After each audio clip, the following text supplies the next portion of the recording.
ఓం శ్రీ గురుభ్యో నమః. 28 జనవరి 2026 బుధవారము. శ్రీ విశ్వావసు నామ సంవత్సరం. ఉత్తరాయణం. శిశిర ఋతువు. మాఘమాసం. శుక్లపక్షం. సూర్యోదయం ఉదయం 6:52 సూర్యాస్తమయం సాయంత్రం 6:05 తిథి దశమి సాయంత్రం 4:34 వరకు.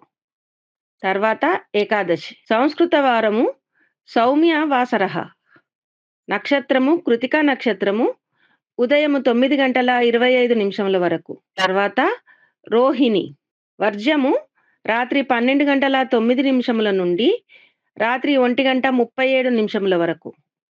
దుర్ముహూర్తం మధ్యాహ్నము 12:06 నుండి మధ్యాహ్నము 12:51 వరకు. రాహుకాలం మధ్యాహ్నం 12:29 నుండి మధ్యాహ్నము 1:53 వరకు.